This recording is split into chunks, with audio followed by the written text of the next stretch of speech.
Hello, everyone. Welcome to this week's 360 show. It's the end of November and the retentions have been done. All the teams have retained the players that they've wanted to, and there's a lot of things that have taken place and a lot of news that I would like to cover with you guys.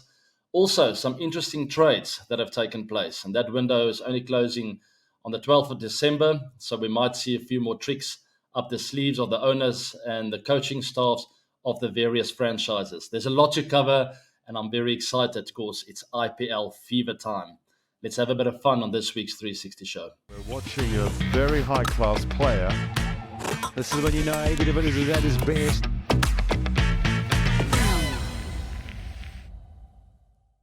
Alrighty, let's start with the one and only Royal Challengers Bangalore, my RCB.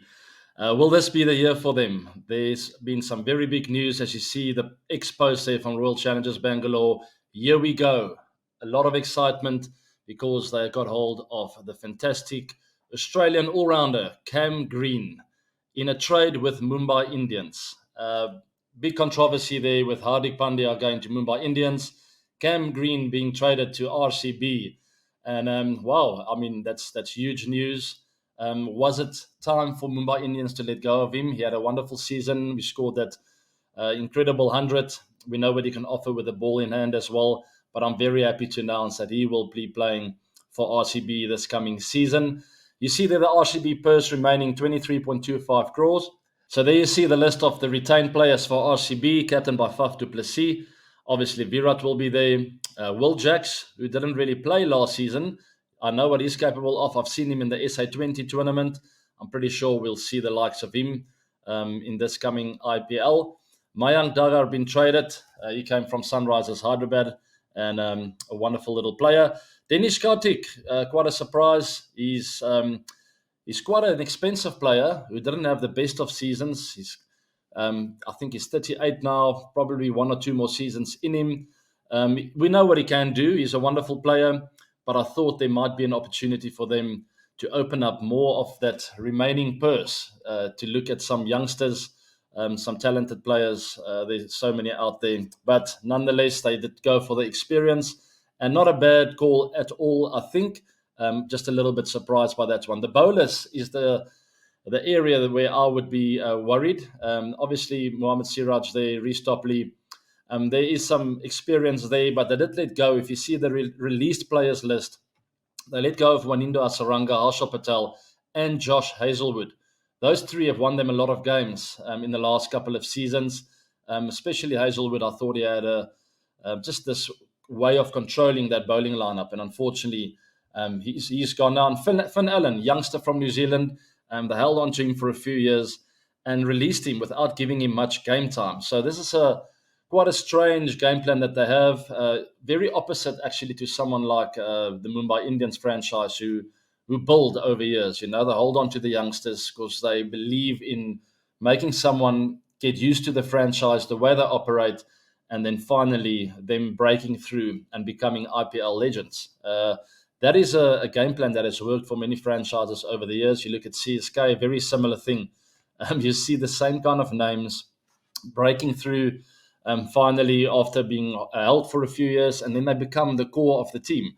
And unfortunately, RCB hasn't been able to do that over the last 5 to 10 years, really letting go of a lot of talent. And maybe in the next show, we'll release a list of some of the big match winners that RCB's let go over the years. So that's one area of a worry.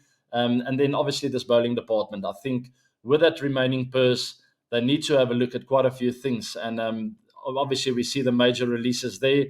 But then the possible areas to target at the auction will be a world-class spinner, a frontline domestic pacer, possibly a keeper to back up Kartik or Rawat, who can also hold the gloves, but you might just need another guy. And then an all-rounder, probably from the overseas market. But I think a lot of the focus for RCB will be about the bowling department. And you see a post here from Akash Chopra. While Green is a fantastic addition to the RCB squad, the batting look, wow, yes, but what about the bowlers? And we all have the same thoughts. We see Harsha's tweets as well. That explains it now. Cam Green in an all-cash deal to RCB and Hardik, obviously, to Mumbai Indians. So the RC batting just look incredible, as you can see there. Harsha also says, I can't put my finger on a couple of things. I won't be surprised if there is more to follow in this trading window. So the window is still open, and there might be a few more surprises in the next couple of weeks. And talking about RCB's bowling department, and it's not about pointing fingers. It has been a well-known fact that it's been an area of weakness over the years.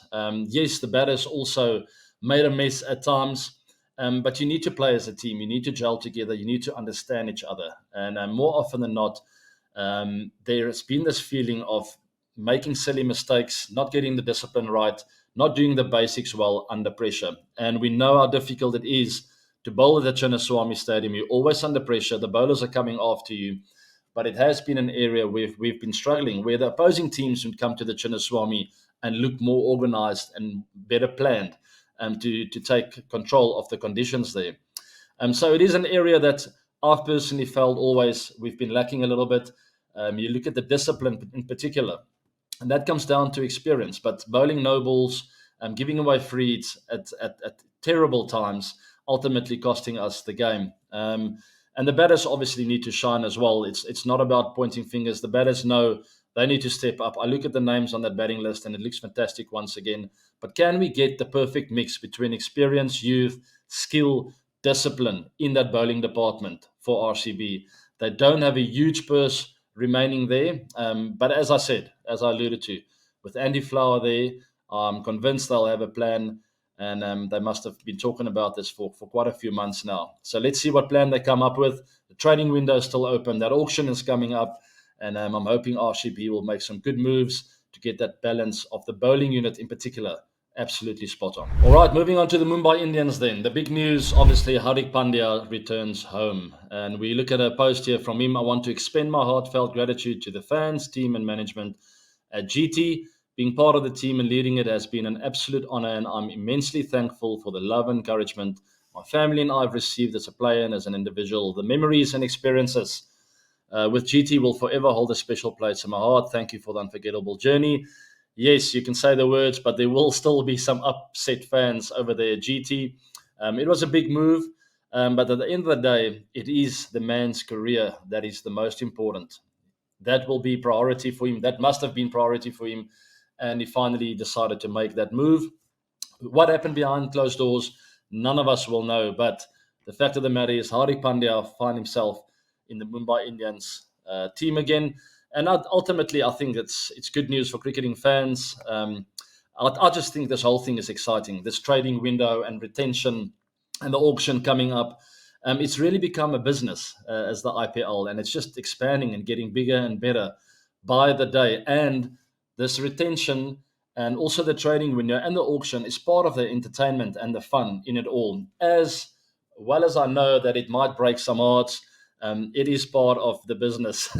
and it's sometimes nice to see something fresh. Sometimes a player really wants to return to another team. We've seen that in the Premier League with football over the years. Someone like a David Beckham going from Man United to Europe and then to the States, then back to Europe again, then back to the States again, and ultimately making moves that's best for him, that makes him happy, that keeps that fire burning in his heart. And I think that was exactly what Hardik Pandya did here. He's back in the Blues with Captain Rohit Sharma there. What I do like about this Mumbai Indian team is they always seem to plan exceptionally well. I've spoken to Mark Boucher, and we might get him on the show in the near future, maybe around that auction, just to talk about the thinking, because I know there's a conscious effort being made to keep hold of a young unit and build with them, They want to dominate. When they do get the opportunity to dominate, they want to dominate for 3 to 5 to 7 years and not just have a flash in the pan win and then move out again and then disappear for 3 to 5 years. So there we see the batting list, or the retained players at least. Sky will still be there. Tilak Varma, Ishan Kishan, Tim David, and Vishnu Vinod. Some fantastic batters there. The all-rounders, there's the list. I'm not going to go through all the names, but Hardik Pandya, you see there, he's been traded and he's back into the side. Hopefully he will be fit to bowl as well, because I think that's when he becomes the ultimate all-rounder. And then the bowlers, we've seen these names before. Bumrah, Berendorf, Chala, Akash Madwal, and Kumar Kartikeya. And the released players, not a lot of surprises there. Maybe Tristan Stubbs was a bit of a harsh one. He didn't get a lot of games. He was one of those youngsters they wanted to build with over a period of time. Obviously, they lost a bit of faith there. Also Jofra Archer, Jai Richardson, I think opening up ultimately that purse. And that was the main aim there, to make sure that they can build in areas where they think they need a bit of strengthening. And then finally, just that post from Mumbai Indians, being very happy and posting that video. If you guys want to go check it out, watch Hardik talk about his happy homecoming, teaming up with old buddies and resuming his journey with Mumbai Indians. I do think Rohit Sharma will still be captain, but maybe there's an injury. You never know what happens, and then they'll always have the backup of Hardia, who can take over the reins. We know what he's capable of as captain. The purse remaining for the Mumbai Indians then 17.75 crores. These guys will be playing at the Wankhede Stadium, one of my favorite stadiums in the world. You just need a balanced squad there, and that's exactly what these Mumbai Indians have for this upcoming season. And that's enough of the Mumbai guys. Let's move on then to the defending champions, the Chennai Super Kings, the guys at the Chepauk Stadium, led by MS Dhoni. And that's what I want to start with. I see that man's name on the retention list, and it just makes me happy. There was a lot of talk about it in that last season. Will that be this last season? And I've got great news for you. It will not be his last season, the last one that he played in 2023. But he's moving on to 2024 to play another IPL season. And with him, he's always full of surprises. Maybe he's got 3 more to go. Who knows? But it's just great to see his name on there. And they still have 32.1 crores remaining as a purse, or in that purse, largely because of the release players. Ben Stokes not being released, but opting out of the IPL. I think he decided to try and lengthen his career as much as possible. And very similar to the Hardik Pandya move, Ben Stokes here making a call that's important for him and that he feels is priority. You can never fault a guy when he does that. But it does open up that purse a bit for the CSK guys. They're very smart. When it comes to Stephen Fleming and MS Dhoni, as cricket brains, it doesn't get much better than that. So be sure that they will have a plan in place. Ambati Raidu also retiring and also opening up a bit of money there to be spent. And the rest, not really a big surprise. The 2 South Africans there, Sisanda Magala, Dwayne Pretorius. Also the New Zealander, Kyle Jamieson, being released. And ultimately giving them 32.1 crores to spend in that upcoming auction. Let me tell you guys, this CSK team, they never look flashy on a sheet. They look okay. I mean, they're not bad. They never look like the standout team, but somehow you always see them there in the knockouts, lifting that trophy. They will be the defending champs, lifting the trophy in the previous season. And just a fantastic team under the leadership of MS Dhoni and also Stephen Fleming that I've always got to mention. Stephen Fleming is like the silent assassin behind closed doors, always knows what he's doing, always very street smart with that cricket brain of his. So they released 8 players there, 6 slots remaining, and they've got some money in that purse to be spent. Yes, I mean, look at that list. Just an all-round good team. They look like they've always got all the angles covered. Not flashy, but effective. That is CSK for you. Let's move on then to the Gujarat Titans, the finalists of the last IPL season, and captained by Shubman Gill. Now, there's a bit of news for you, and let's quickly open up that expose from Harsha Bogli. I think life is moving a little too fast for Shubman. He has had a great year as a batter and needs to take that next step forward in the next few months with a test series in South Africa, also T20 World Cup, where he has competition for his place. It might have benefited him to understudy Kane Williamson for a year. Now, let me tell you, I fully agree. Not that I doubt Shubman's skill or ability as a leader, but the minute I saw Kane Williamson's name as a retained player on the Gujarat Titans list, I thought there's a fantastic opportunity to give an experienced player who's done it before, who can play a rock-solid role up the order, an opportunity to captain for a year, give Shubman the opportunity just to cement himself in all the formats in India cricket and just to have another good season at the IPL. But no, they decided to throw him in as captain, and it may pay off. I'm not saying it's wrong. I'm saying it was a great opportunity for Shubman just to learn a little bit, to know the plan is for him to captain in 2025, and just to learn a little bit and cement himself as a player in all formats and work on his batting. Nonetheless, that's what happened. I'm excited to watch him perform and lead from the front. But there's the retained players list. No surprises there with David Miller. Virman Shah, who will be the wicketkeeper as well. Sai Sudarshan, I absolutely love to watch as a player. He had a very good season. He would like to be a bit more consistent. And then Matthew Wade, backup keeper, also overseas left-hand batter. Kane Williamson, we know what he's all about. There's the all-rounders list, the bowlers list. We know what these guys are capable of. They won the trophy in 2022. They were finalists in 2023. And here we go into 2024. The purse remaining 38.15 crores, and the release players, thanks to all of them. And sorry for them to be leaving. Hopefully they'll find a show somewhere else. But the teams need to do that in order to open up a purse to make sure you get your balance absolutely spot on for the season. And as I alluded to, it's become a very big business. It's become a big tournament, the biggest tournament in the world.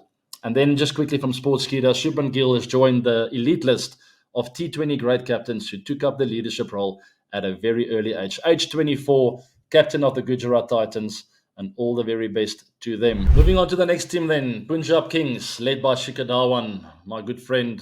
We used to play together at the Delhi Daredevils from 2008 to 2010.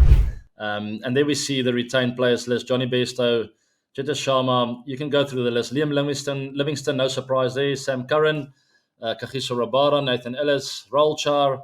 I'm not going to mention all the names. You guys can see there for yourself. Not a standout team. They haven't been for a long time. They're always there and thereabout. They play some good games, but consistency has been an issue for them. And I mean, they rotate their players almost every year. A lot of big players move on. A lot of big players come in, and they never really just have that consistency. And it also plays out on the field. And I can say that for all the teams who haven't won it before or have not made the finals, that is a trend. Look at CSK, Mumbai Indians, very solid with regards to the names they use. Gujarat Titans had a very similar team 2 years in a row. They didn't change a lot, and they made the finals again in that last season. With Punjab Kings, I get confused with the past names. They seem to be changing quite a bit, but I must give them credit here. Very similar names seem to pop up here than what I saw last season, and they might reap the rewards of that. Some release players there. Shah Rukh Khan stands out to me. I thought he's a strong player who's pretty consistent, and I'm very sure some of the teams will be very keen to get him over there. He hits the ball a long way as well. And that's where CSK actually stand out. They're very good to pick up release players, guys who seem to be forgotten. All of a sudden, they play in the yellow jersey and they are in the top 5 run scorers list or wicket taking list. And that's just what CSK are really good at. And that's what I mean with MS Dhoni and Stephen Fleming, exactly knowing what to do and doing the homework really well. Anyway, 24.1 crores remaining here for Punjab Kings. And just talking about being released in an IPL. It's happened to me once before for the Delhi Daredevils when I played in 2010 season. I got called into the office. I got told, you are going to get retained, young AB de Villiers. I sat alongside David Warner in that meeting. It came as a huge surprise to me a week or two later when I I realized I've been released. So the communication wasn't great back in the day. That must be different these days. But it's not a nice feeling. You are unsure with your career. At that time in 2010, I think I only played 5 games in that IPL season. So a lot of doubts crept up in my mind. But I did have a very good international season, kept playing good cricket. And luckily for me, and that the auction happened, and I got picked up by RCB, and it changed my life forever. So great memories with regards to that. But yes, I mean, when it comes to the auction, you actually pick it up on Twitter, that it was called in those days X now. So you will know with the auction, a lot of players will be keeping a close eye on the websites, on the IPL T20 website, also on Twitter. That's where I got the news that I got picked up by RCB, and just fond memories of that. But I can tell you, your heart beats 1,000 times a minute, and you are so nervous. And the next minute, I got a call from Virat and all the guys congratulating me for being picked up by RCB. So keep a close eye on all the release players. It's not the end of the road for them. They'll just have a very interesting December where they'll keep a close eye. I think it's the 19th of December, a close eye on that auction. They'll have their phones in hand the whole day. I'm hoping to get picked up. Some of them will be very happy, some a little bit sad. But once again, it's not the end of the road. If you don't get picked up for what you want to go for, or you don't get picked up at all, it gives you the opportunity to go back to the drawing board and to work even harder. But there's the release players list for the Punjab Kings then, and let's move on to KKR, or Qatar Knight Riders. Captained by Shreyas Iyer, one of my favorite players at the moment. I thought he had a really good ODI World Cup, and he's that player that can really score hundreds at a very big strike rate. I love watching him play, and I love seeing him as captain. I thought he did a great job at Delhi back in the day when he was there playing under Ricky Ponting, and now he finds himself here with KKR captaining again. With a team that, once again, it doesn't shout out to me that they're going to win the trophy. I guess you never know, but at least they're holding on to similar players. There were talks about letting go of Andre Russell, Sunil Narayan. It might still happen. That window's not done yet, but they might just need that experience there now. Not looking like a very experienced team. Rinku Singh had a fantastic season last year, or earlier this year, rather, in 2023. And then some interesting things that took place with the release players list. Shakib Al Hassan, we've seen his name almost like in the legends list there of KKR, after many years being released. Also, David Visa, I thought he was a very nice, experienced player to keep in the side, give some more game time and let the guy play. He's got great ability. He's won games all around the world with both bat and ball. Very interesting release there. Also, Lockie Ferguson. I thought he's had a pretty good time there. Umesh Yadav, Tim Southey, a lot of experienced players leaving KKR, and similar trend to some of the other smaller teams or teams that have not had a lot of success. They seem to panic when it comes to retention, trading, and the auction time. They seem to release a lot of experienced players. Once again, we see CSK and Mumbai Indians get that right every time. They make sure their core group is solid, is good, and they are experienced, and they know what they're doing. And some teams just seem to not get it right. But all the best to these two teams. Let's move on to the next two then. Lucknow Super Giants. KL Rahul captaining there. I absolutely love watching that man play. Quinton de Kock, no surprises there. Nicholas Puran. Devdutt Parakal was traded, coming in there, and it's definitely a big asset for Lucknow Super Giants. He's a very classy left-hander. I played with him at RCB, and I'm expecting him to have a really good season. Other than that, no real standouts. It's great to see that they kept hold of Mark Wood. Also, Ravi Bishnoi, I think he's an out-and-out match winner, especially there at the Lucknow wicket. Marcus Stoinis, Kyle Myers, they might have some selection issues once again, like last season, but let's see what they come up with. So at the bottom there for LSG, you can see the players traded out, Romano Shepherd and also Avish Khan, and also players traded in, Devdutt Parakal. These two teams doing a few trades. And in that breath, let's move on to RR then, Rajasthan Royals. Just quickly, LSG purse remaining 13.9 crores. Not a lot. Both these teams have a very low purse remaining, but I'm sure they'll have some plans to make that work for them. RR, Sanju Samson as captain. Josh Butler, once again, the stalwart and the guy who always seems to score runs at the IPL. And no real other surprises except for the release players. In Joe Root, they just got in there. Very experienced, and now he's on his way again. Jason Holder, Obed McCoy, they didn't release enough players or enough big names at least to open up that purse for them. At least there is something, so I'm sure they'll have their name or their eyes on one or two. But if you look at the bowling department, I'm very happy with what I see there. Avish Khan traded in, very clever. Then Adam Zampa, Yuzvendra Chahal, Trent Bolt, Sandeep Sharma, Prashit Krishna, Kuldeep Sen and Navdeep Saini. A really good bowling attack, I would say. Maybe they'll try and get one more. And then just quickly to the batter side, the one guy that stands out for me, Yashasvi Jaiswal.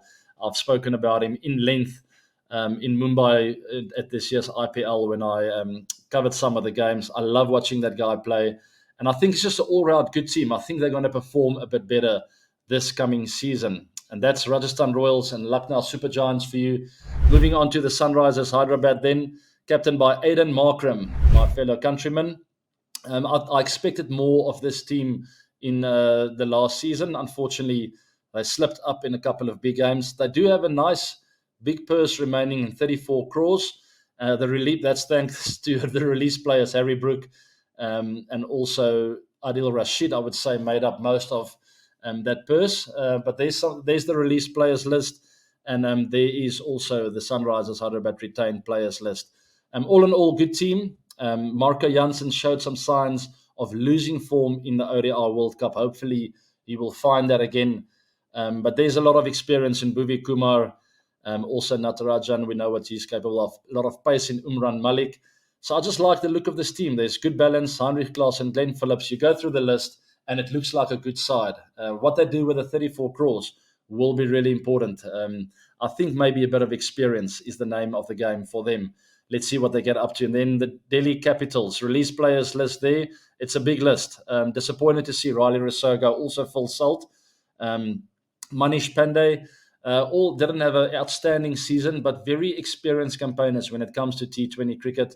Also, Rovman Powell, Mustafa Rahman, they're all disappointed. But I would have held on to a few of these guys, very experienced, and we know what they can do on a cricket field. Keep that same list of players, guys. A lot of teams seem to get it wrong every single season. But nonetheless, Delhi Capitals retain players list. There you have it. David Warner as captain. He had a fantastic ODI World Cup. It would be great to see Rishabh Pant back from injury. I can't wait to watch him play again. Prithvi Shaw, outstanding player. And the all-rounders, Akshar Patel and Mitch Marsh standing out there. And with the bowlers, I loved watching Kuldeep Yadav in the ODI World Cup as well. Lungin Giri will be there. They need fast bowlers, I think, one or two. It's not a bad fast bowling list, but it's not outstanding. So expect to see that 28.95 crores, maybe one batter, a couple of bowlers, I would say. In the spin department, they've got that Akshar Patel there, Lalit Yadav. But I think they do need another spinner perhaps as well. Will the 28.95 crores be enough? We'll have to wait and see. And then moving on, last but not least, this list gives you a fair idea of how many overseas slots are available and total available slots there on the right as well. And just go through this money spent list. It's a lot of money that's been spent. And that's it for the retention lists. I hope you enjoyed the inputs. I didn't know some of the things we just covered. It's great to see the news and just to get your hands on what exactly is happening with the upcoming IPL. That trading window will close on 12th of December, and then the auction is happening on the 19th. So keep a close eye on that. There will be lots happening on the IPL website, also on the X app. So keep an eye out for that news. And I will also be covering a lot of the news that will come out in the next few weeks. I will also be interviewing some of the players, captains, coaches, perhaps. I'll see who I can get a hold of who can give us a bit of insight in exactly what happens with regards to the retention, the trading windows, and also the auction of the IPL. In last week's 360 quiz, Travis Head is top of a list containing just two names. The other is an ICC Hall of Fame legend. Who is he? It was a bit of a tricky one. I hope you guys got it right. It was Aravinda De Silva from Sri Lanka. The list is of players who have hit centuries in World Cup finals only while chasing, which is obviously quite a handy thing to do and an amazing achievement. Then this week's 360 quiz. On this day in 2015, cricket witnessed a result in its first day-night test at the Adelaide Oval. Who was the highest wicket taker in this test match? The game was Australia versus New Zealand. I hope you guys get it right. Subscribe to my channel, guys. Hit the bell notification. Also, follow me on socials and stay up to date with that trading window almost closing down, with the auction coming up on 19 December. And we'll keep a close eye on that. And I'll see you guys on 360 Live on Friday.